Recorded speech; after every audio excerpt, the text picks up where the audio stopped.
Assalamu alaikum wa rahmatullahi wa barakatuh. This is a recorded English version of the talk I gave a few days ago for the Biotechnology Week. I will be talking about an introduction for cell and gene therapies, followed by some information about immune cell therapies for cancer, which is my area of specialty.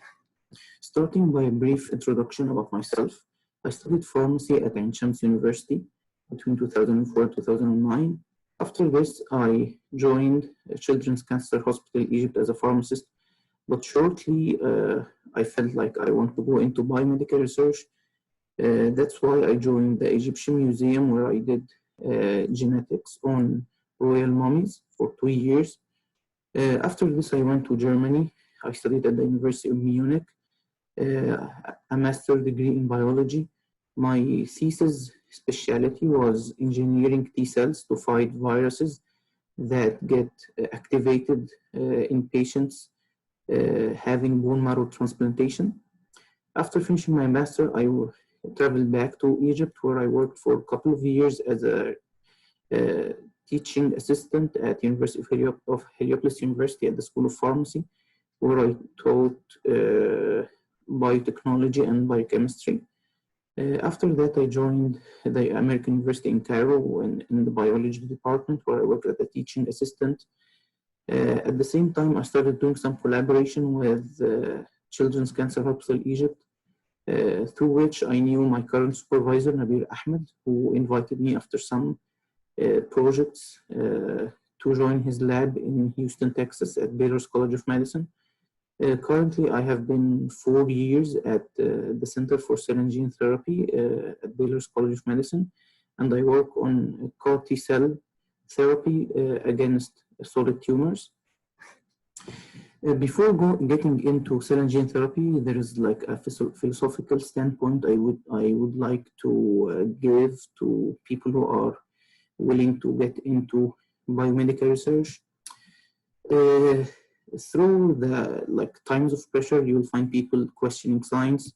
Questions like لماذا لم تتوصلوا لعلاج أو لقاح لكوفيد-19 رغم التقدم الذي وصل له العالم في 2020?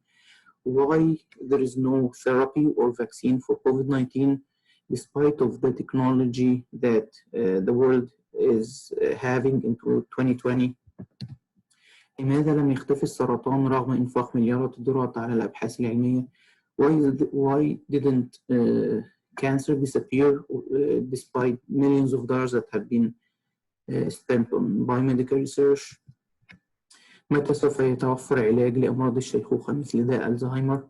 When we can find cure or therapy for senile diseases like Alzheimer and Parkinsonism? Actually, all these questions are in the structure questionable, whether they are scientific or not. My point of view is that these questions, although they sound because they reflect a human need, but they cannot be answered through science. First of all, because any answer for these questions would be subjective. And here I would like to describe what's the difference between objectivity and subjectivity. Experimental sciences like biology, chemistry, physics are areas of objectivity where any question should be backed by solid evidences that are like day and night. While arts, language, and maybe other kinds of sciences can be subjective, where they differ according to the eye or to the view of the person or the subject. For example, if I showed you this painting by Vincent van Gogh, the Starry Nights, some people may see it as beautiful, some people may see it as ugly. It's subject of each one's taste and perceiving of arts, and no one can be annotated or described as being wrong. But when it comes to science like gravity, for example, nobody can say, I believe there is gravity, I believe there is no gravity, because all of us are facing gravity every day, things falling to the ground, and we are walking, sticking to the ground, so and so. The other point that these questions uh, like uh, moves against the philosophy of science. Science is based on experimentation, and everything which based on experimentation, I mean, you cannot tell in advance when will you reach a result. So science shouldn't be perceived as magic or art. Art is subjective. Magic is not evidence-based. Science is the product of accumulation of scrutinized observation. So to be able to scrutinize or to like examine observation, whether what you believe is real or it's just by chance, any observation shall follow a sequence of events. This sequence of events, which is the foundation of scientific knowledge, is that when you see an observation, you should first develop a question to answer this observation, whether it is right or wrong, and then build an hypothesis that believe, for example, that this observation is due to like a causation. For example, you believe that like eating dust cause fever. So the question is whether eating dust cause fever or not. The hypothesis is, in this case, eating dust cause fever. So followed by this, you need to experiment.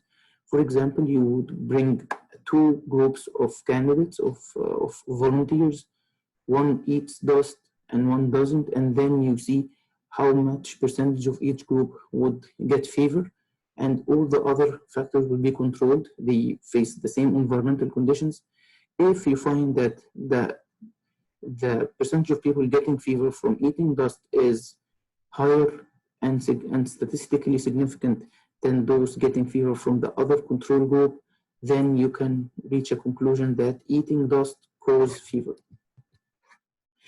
Getting to the body of the talk today about cell and gene therapy, let's wear a thinking cap and imagine that this patient traveled through a time machine.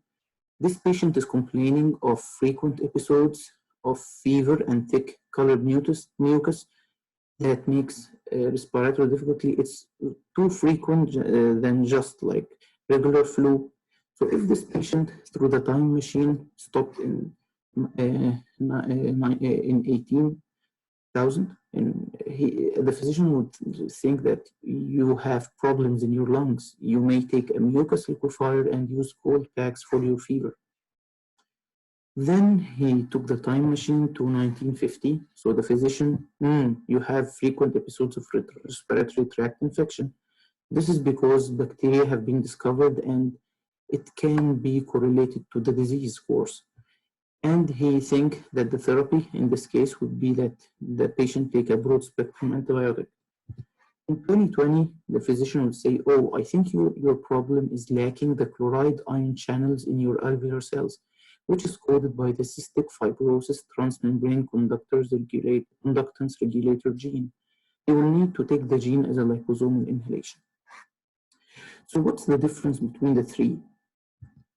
The difference in the definition of the disease is that the first just saw the symptoms and describe the disease according to the symptoms. You have mucus overproduction and fever. And according to his definition, he thinks that the drug would be just a mucus liquefier and any kind of remedy for the fever. And in this case, the delivery system for the drug would be like just kind of liquid extract of a herbal product that can liquefy mucus. In 1950, after the world knew bacteria and discovered antibiotics, the definition of the disease in this case changed. The physician saw that he has a respiratory tract infection that he can cure through a broad spectrum antibiotic, which in this case would be given in a solid dosage form like antibiotics we're using nowadays. However, in 2020, after like the Human Genome Project and knowing a lot about the genetic basis of diseases, the physician thought that there is a genetic cause of the disease. The patient lacks the chloride ion channels in his alveolar cells that are responsible for the osmolarity of the mucus and for its liquid content. So the less chloride, the less liquid can get into the mucus, Accordingly, the mucus is very thick and it sticks into the alveolar wall, and it collects dust and mucus, and this causes respiratory tract infections.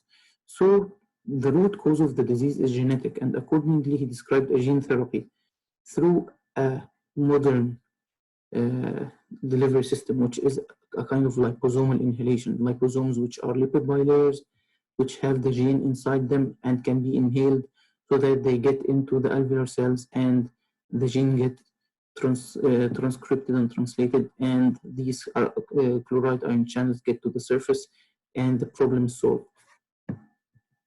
So the basis of human health and disease is based on the way his body or his cell store information and how it is transformed from one form to another. So information is stored in every cell in the form of DNA, which is transcribed into messenger RNA that is translated into proteins, and proteins do most of the function of the body. Either protein only, or they get further modified with some lipids or some carbohydrates. So if these three levels are responsible for the health and disease, we can say that biological treatments are trying to fix problems on these three levels, starting from protein therapy because it's the oldest form of the three. It's a kind of replacement therapy. Like some diseases, like for example diabetes, patients lack the cells that would produce insulin, which is a protein. Accordingly, there can be a replacement therapy where patients take insulin as a replacement for his deficiency. Moving one step further, therapy can be on the messenger RNA level, where, for example, if there is an aberrant protein production, like overproduction or production of a mutant protein, you can give a silencing RNA, which is a form of RNA that binds to messenger RNA, can break it down, and accordingly proteins are not translated. Or there is a higher level where you try to fix on the gene or cell therapy.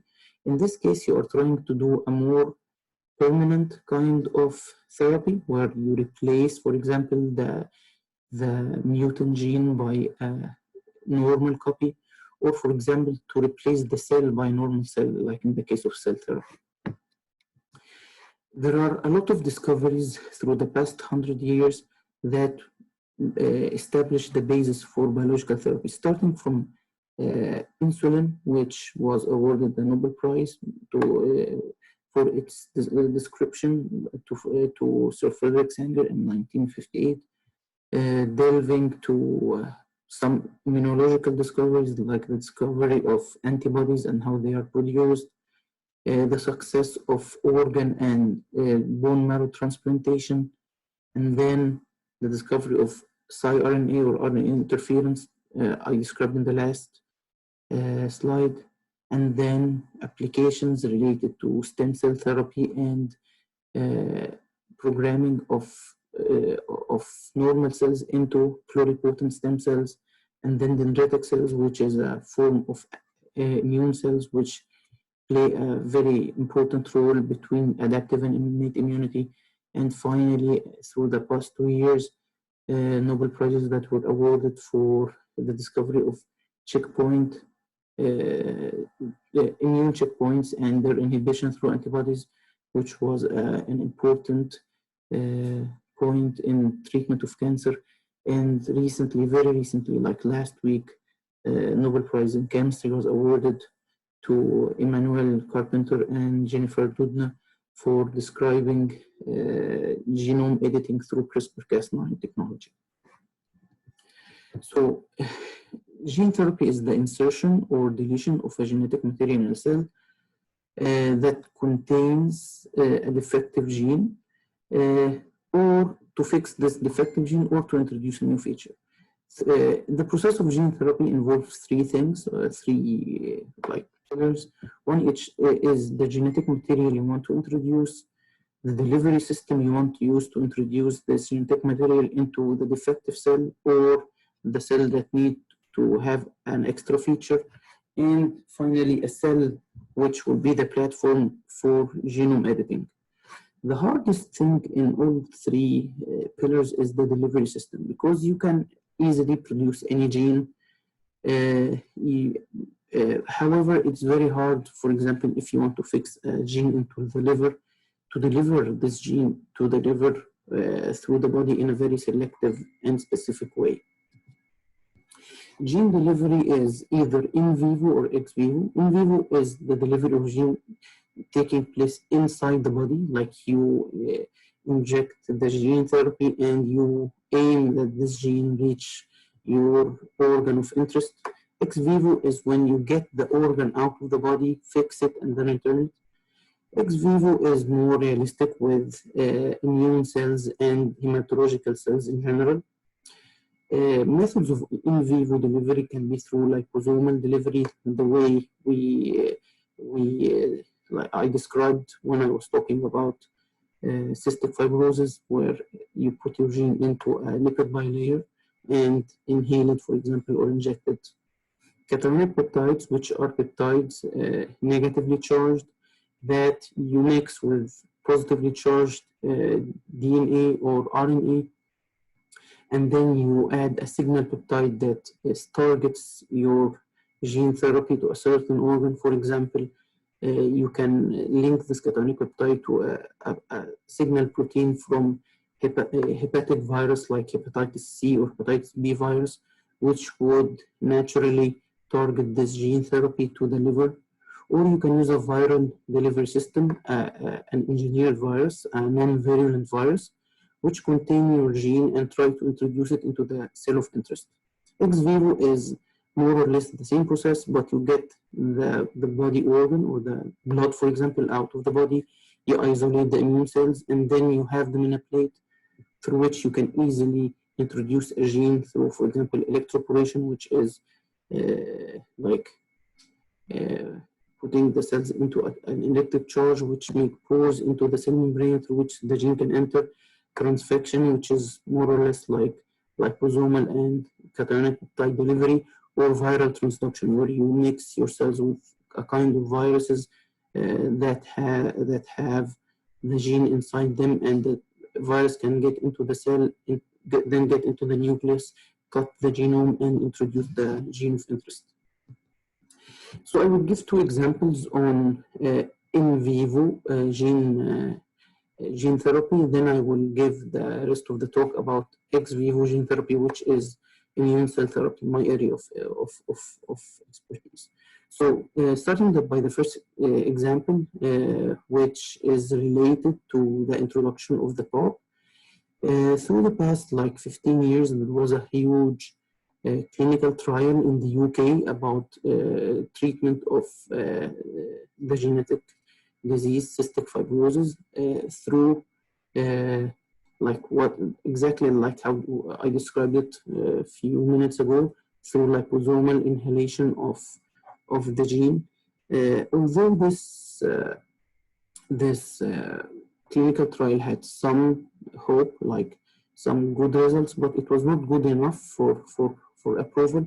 The root cause for this problem or for this deficiency in the quality of this treatment is that the ability of liposomes to get the gene into the target cells, the alveolar cells, was relatively limited when compared to, for example, viral delivery of genes. Accordingly, this trial has been terminated in 2015, and there are now more advanced trials in the US where they're trying to use viruses to deliver genes for the alveoli. Another example is Glibera. Glibera is a gene therapy for a disease called lipoprotein lipase deficiency. It's a deficiency in the lipase enzyme, the enzyme that breaks down lipids, or exactly break down lipoproteins. These lipoproteins, like LDL and HDL in the blood, are important in delivering cholesterol and lipids. However, their accumulation causes premature death.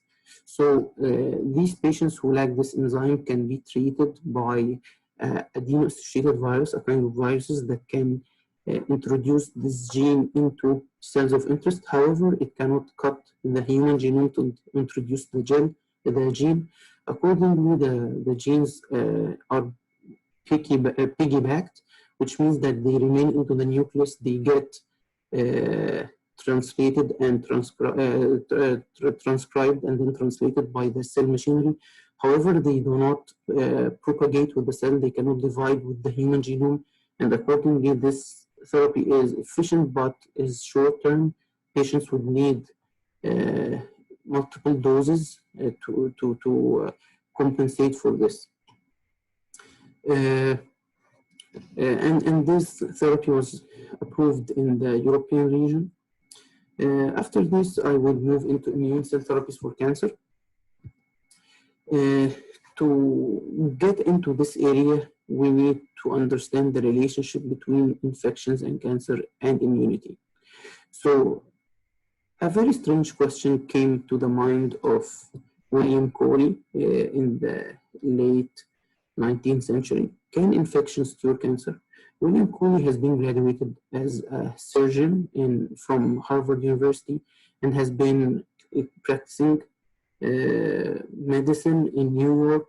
After he had a surgery for a bone tumor for a young lady, 70, which was 17 years old, he felt that the surgery was very successful. However, the girl died like few days afterwards. He was very frustrated from this, and he felt that the tools that are being clinically used to treat cancer are very limited and cannot cure cancer. Accordingly, he went into the medical records of patients administered in hospitals of New York through the past few months.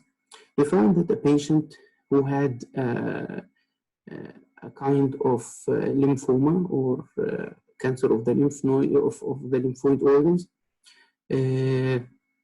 had a very virulent bacterial infection. I think it was Streptococcus, which made his clinical case even worse. This lasted for a few days, and then he had been cured from the bacterial infection, and more interestingly, he has been cured also from cancer. So did this bacterial infection help in his cancer treatment?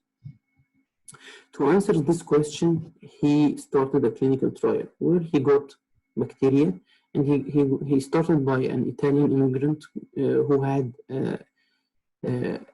a lymphoma in his lymph node, the one behind his ear, as you can see in this photo. He injected it with Streptococcus, and this patient was cured.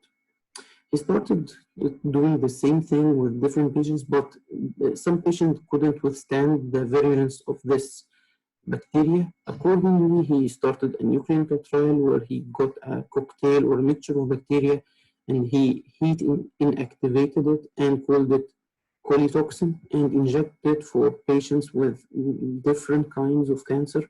As you can see, sarcomas, lymphomas, cancer of the bone, ovaries, cervix, testis, kidneys, and so on and so forth. Although his results were very promising, the scientific community was not convinced because this was very early and people didn't know enough about the immunity. To know how this was early, like 10 years after this, was the discovery of the immune system. There was a kind of scientific debate between Ilmichenkov and Paul Ehrlich. Ilmichenkov found that there are some kind of eating cells in the blood that when they are mixed with bacteria or they face bacteria, they eat them. And these cells are, some of them are small, he called microphages, and some are large, he called macrophages. So he thought that the immunity is cell-based. However, Paul Ehrlich had another point of view. He found that there are some proteins, soluble proteins in the blood, which when faces bacteria, they coat it and like limit its motility, and he called it like kind of antibody or anticorpor in German and antibodies in English. Both of them were right, and both of them were awarded the Nobel Prize. And Cherenkov is considered the father of cell-mediated immunity, while Paul Ehrlich is considered the father of humoral immunity. Few years after this, Paul Ehrlich described another theory, he called it immune surveillance theory. This theory says that the immune system is in a 24/7 surveillance for any defective cell, as if there is an unstoppable fight every day, every hour, every minute between the body and the cancer. And this fight is formed of three phases. First phase is elimination, where the immunity is intact and it can get rid of any cancer cell, and accordingly no cancer develop. Equilibrium, where some cancer develop, the immunity can stop its growth, but it cannot eliminate it. And then immune escape, when the cancer could use the tactics to evade immunity, and accordingly the cancer wins and becomes visible. To understand how immune cell therapy works, we need to understand first what's the hematopoietic system. Hematopoietic system is the system which is responsible for developing immune cells and blood cells in general. The bone marrow has a kind of stem cells, which is called hematopoietic stem cells. These stem cells can differentiate into two lineages, a common myeloid lineage, which is on the right, which then can differentiate into red blood cells, erythrocytes, megakaryocytes, which form platelets that are responsible for blood coagulation, and some immune cells, which are called myeloid immune cells. These are non-specific immune cells, and I will describe what's non-specific. For example, monocytes, macrophages, dendritic cells, neutrophils, and this is considered the second line of defense, because the first line of defense is physical in the human body, where if you have an intact skin, if you have a good like mucosal membranes through your mouth, your respiratory tract, and digestive tract, if you have good microbiota covering your digestive system and the respiratory tract, good production of mucus, all this is considered kind of physical defense, which is the first line of defense. So what happens when like this first line of defense get defective? For example, skin get broken, or mucosal membranes in the mouth or the respiratory system gets broken. What happens when bacteria get through this injury? First thing that happen is that these cells, like myeloid cells, which are non-specific, they can detect this bacteria according to a pattern, not according to a specific protein on the surface. Patterns are, for example, like some bacterial patterns, like kind of glycoproteins or lipoproteins, are known by the human body to be non-mammalian. Like, for example, specific patterns of glycoproteins are known to be bacterial or viral or fungal. So when the body sees these, or the immune system sees these patterns, they start engulfing these cells, eating these bacteria, and producing chemokines, which is a kind of messenger that like invite more cells to get into this tissue. And in this case, inflammation happens, with redness because there is a fight, swellenness because there is a lot of cells that are coming from the blood vessels into this tissue, and sometimes pain because there is pressure. When these cells eat the bacteria, dendritic cells specifically, it takes some of these proteins from the bacteria and leave the infected tissue and go into the lymph node to search for the other arm of the immunity, which is the specific one. It's called the lymphoid lymphoid lineage, and it's formed of B cells, T cells, and NK cells. B cells are cells very specific. All of them are specific, but I'll talk first on B cells and T cells. They are very specific. Each B cell is specific not for a virus or a bacteria. No, it's specific for a protein in a bacteria, a protein in a virus, or a protein in a tumor, like a foreign protein, not even a cell, a minute protein. So when these dendritic cells come into the lymph nodes carried by these proteins, they start searching for B cells and T cells specific for these proteins. And when they find them, they activate them, they start proliferating, and then they can start what's called like cell-mediated immunity, specific immunity, which is antigen restricted. Antigen means a protein, and in this case, a foreign protein. B cells defend the body through producing antibodies, which can mediate the defense between the bacteria and the human by covering the bacteria, limiting its mobility, and helping in its phagocytosis by other cells. T cells are cytotoxic cells. When they detect an infected cell, they bind to it through a receptor on the T cell called T cell receptor, which detects these proteins on the surface of the infected cell, and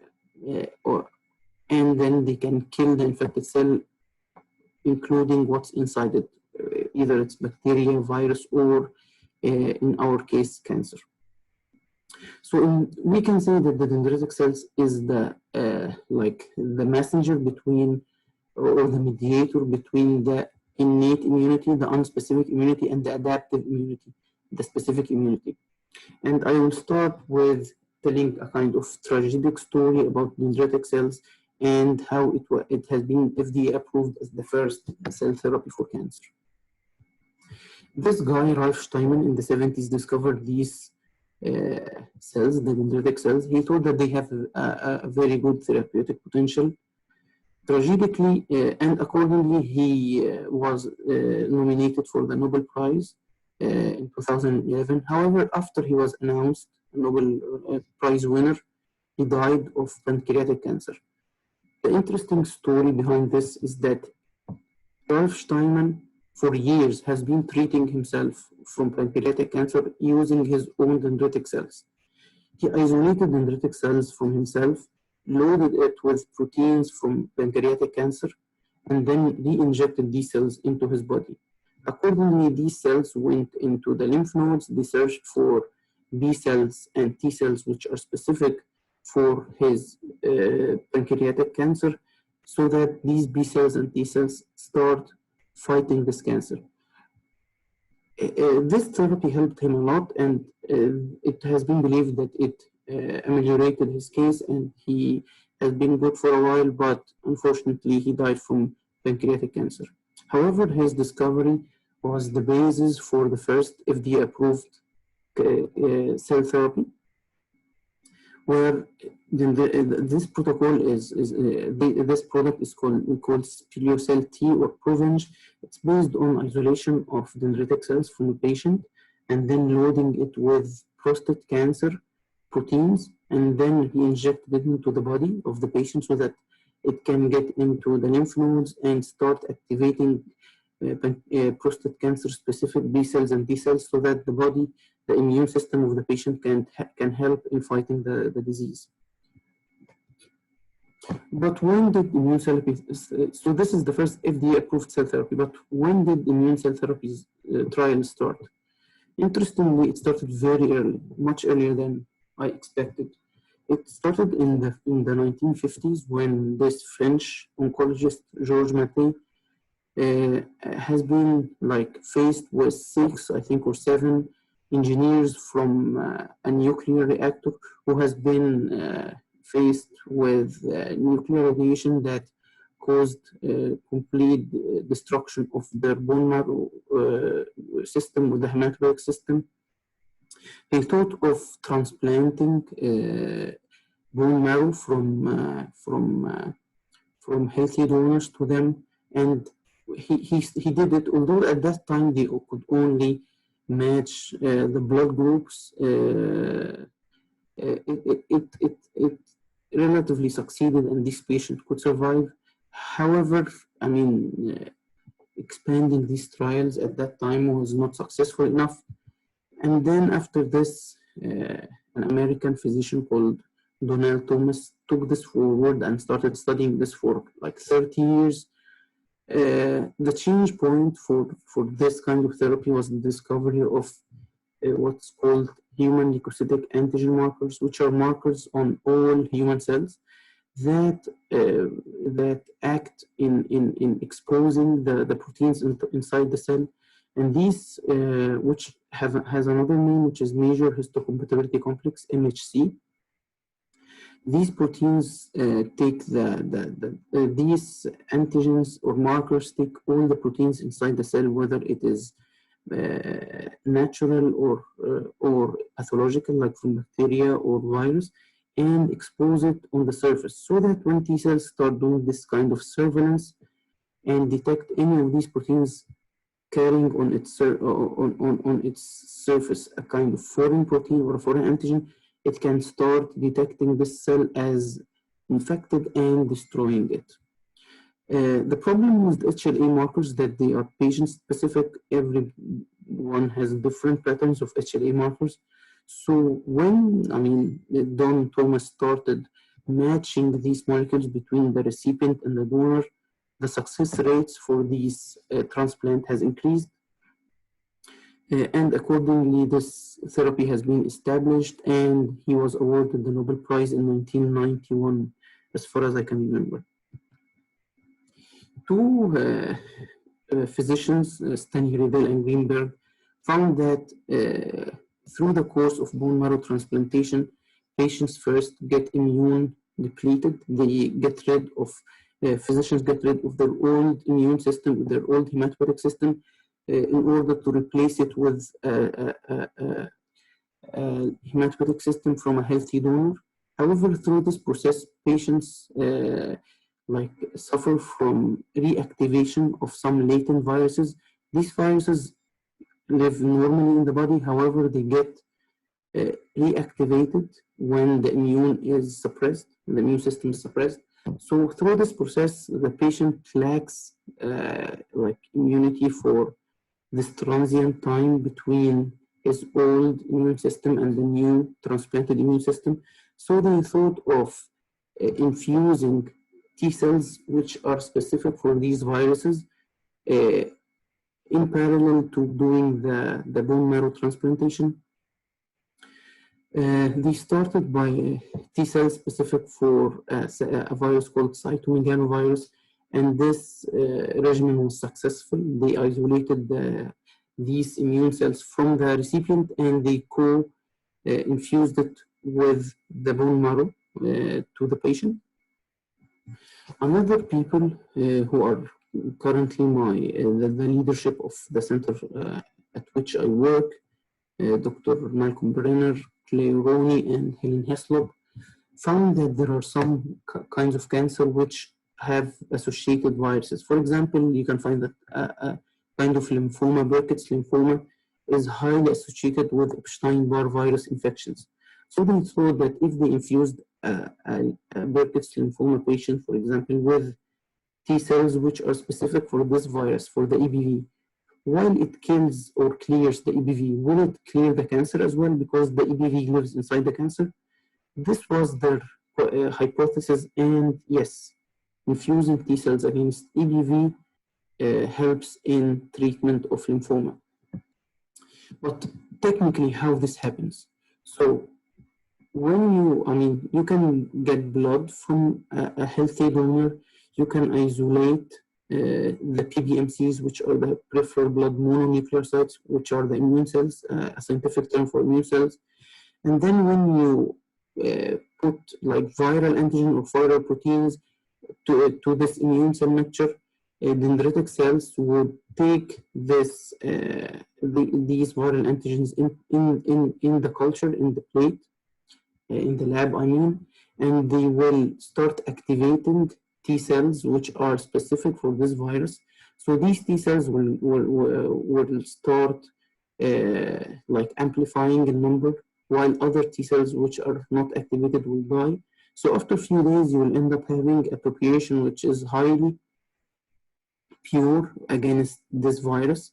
This population you can infuse to the patient, the recipient, and when these cells encounter the virus in the body of the patient, it will get also reactivated, and it will self-renew, and it will expand in a sense that it will protect the host from the action of this virus.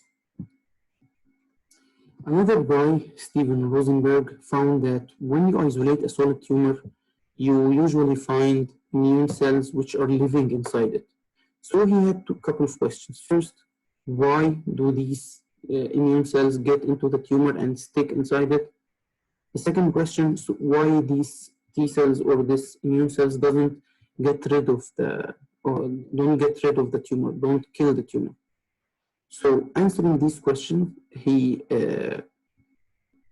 found that by isolating these immune cells from the tumor and start pulsing them with proteins from the tumor, he found that these cells were specific for the tumor, which means that yes, they stick into the tumor because they are specific for proteins into the tumor. So this is the answer for the first question. The second question, which was, so why we don't get rid of the tumor?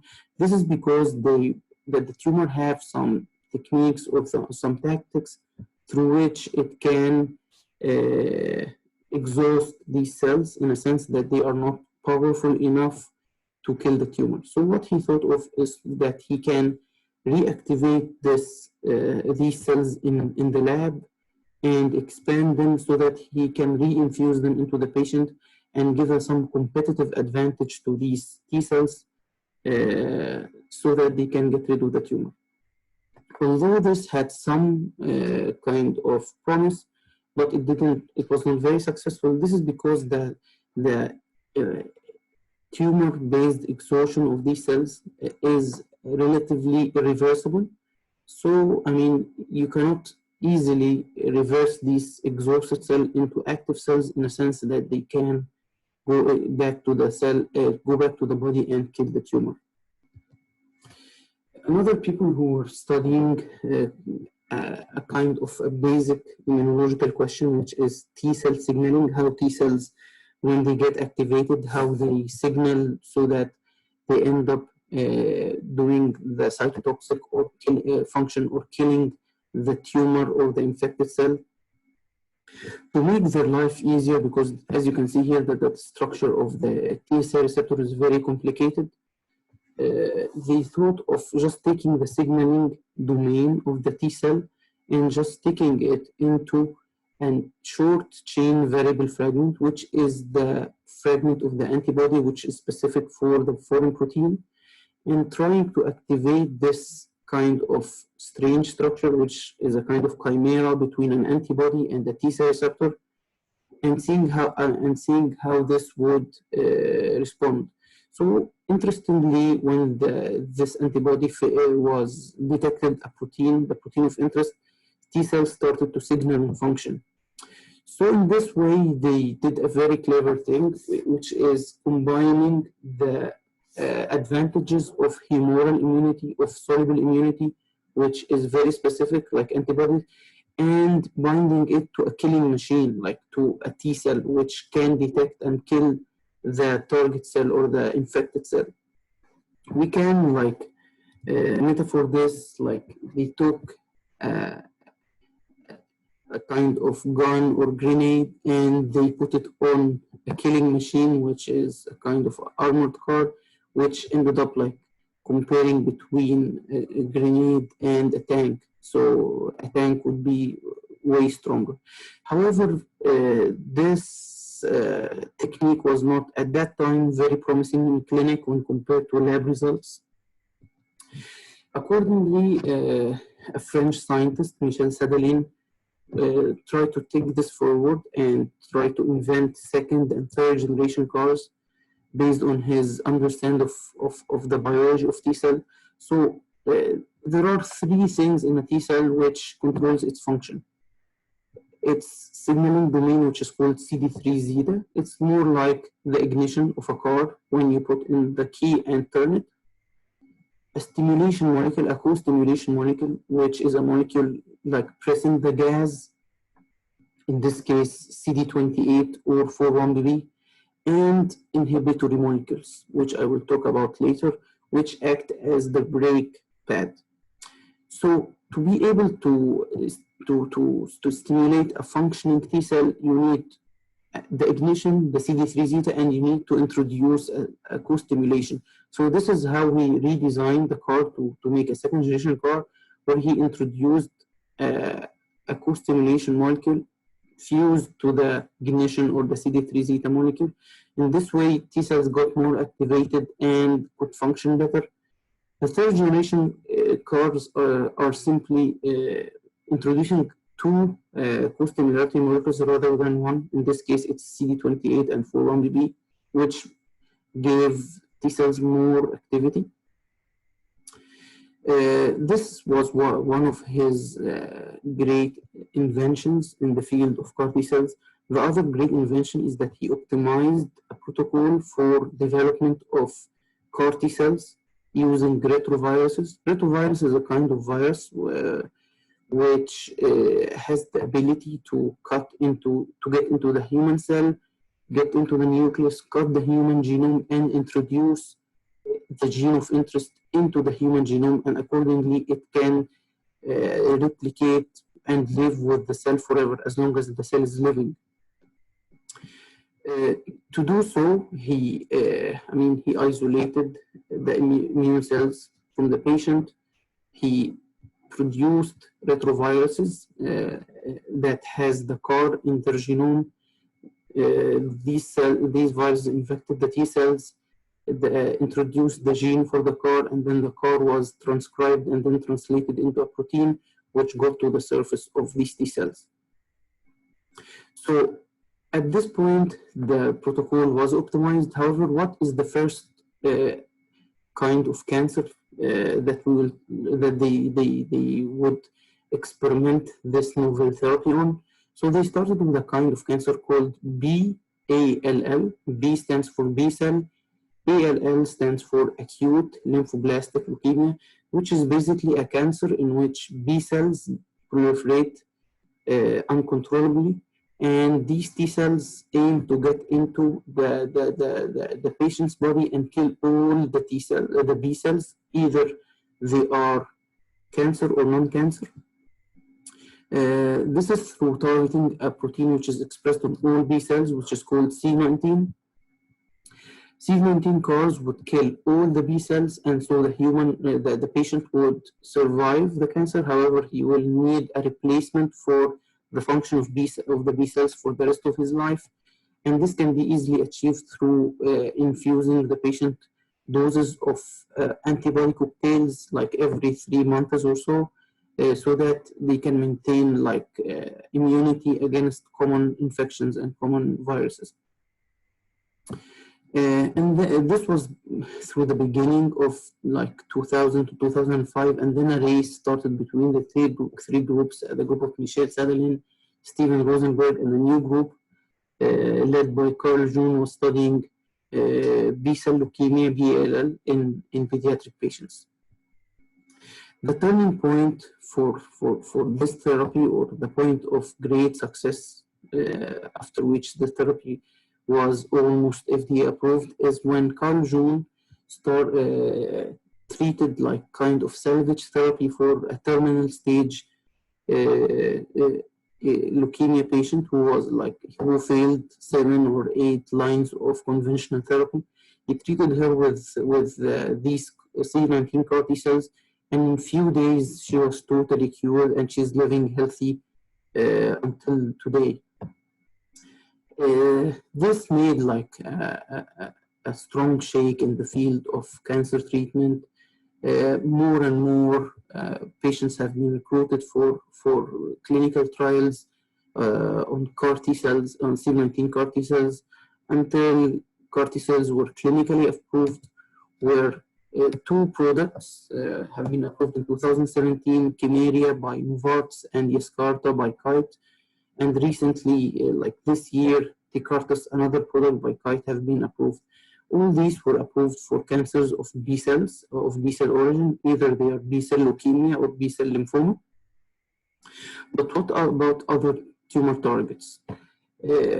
Until like last month, where I did this graph, there have been like tens of tumor targets that are clinically tested either in the US or in Asia or in Europe, or few clinical trials in Australia.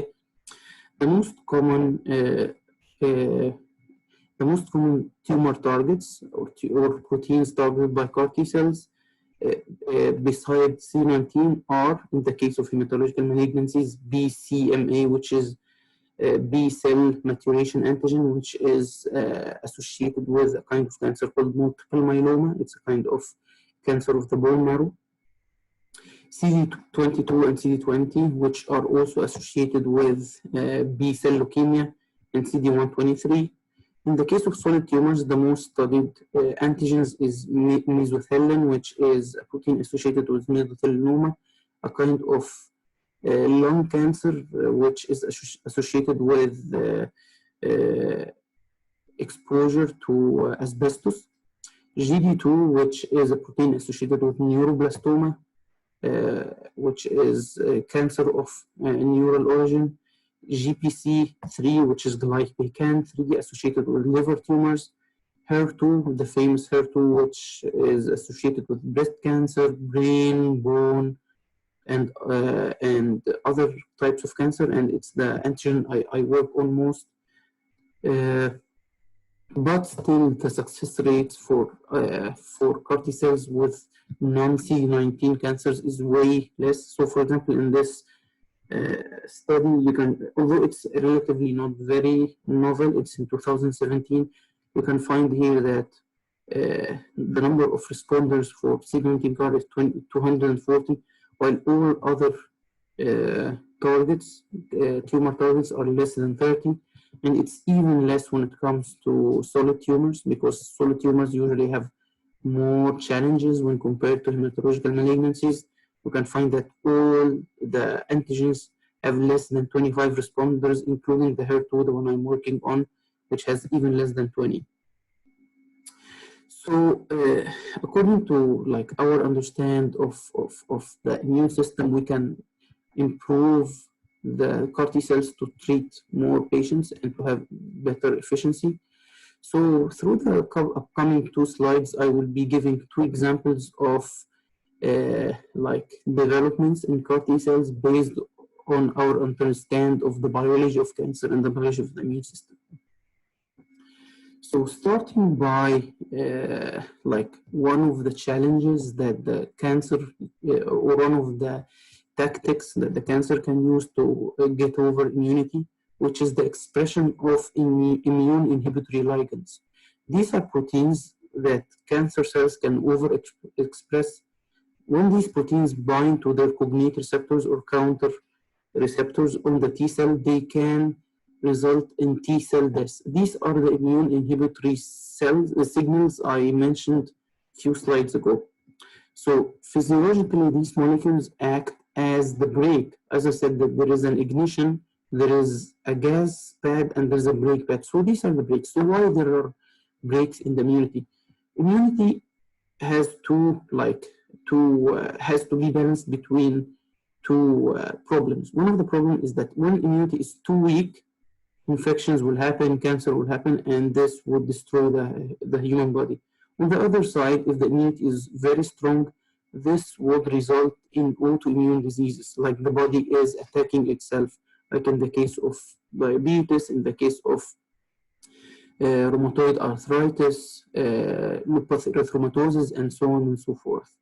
So for the immunity to control these 2 sides, like not to be too strong or too weak, there should be a gas pad and a brake pad. So the brake pad in this case is proteins which are expressed in the T cell. When they get activated, they cause inhibition of the T cell activity and they cause T cell death, which is called apoptosis, or anergy, where the T cells cannot function anymore. 2 examples of these proteins that were discovered by Jim Allison and Honjo, who were awarded Nobel Prize in 2018, are the PD-1, which stands for Programmed Cell Death 1, and CTLA-4, which stands for cytotoxic T lymphocyte antigen 4.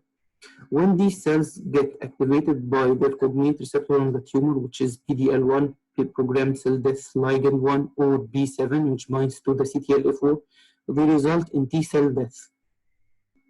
These two scientists thought of like what tools I can use to block this interaction or to stop this cycle so that T cells can get liberated and start getting more active, and they can then kill and get rid of the tumor.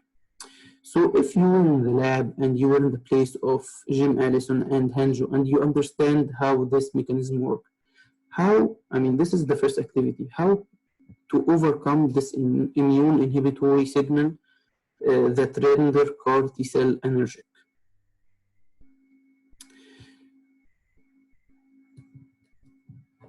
There are three ways to do so. First and easiest is to use a blocking antibody, which is an antibody that binds, for example, to PD1 on the T cell or PDL1 or the tumor cell.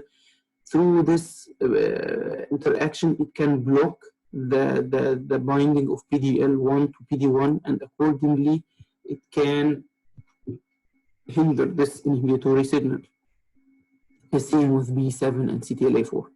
Another thing that can be done through genetic engineering is to try to do a checkpoint reversal, where you start engineering the PD1, for example, through removing its signaling domain, its inhibitory signaling domain, and replacing it with an activatory signaling domain, like, for example, CD28. Accordingly, when PDL1 binds to PD1, it will result in activation of the immune cell, of the T cell, rather than inhibition.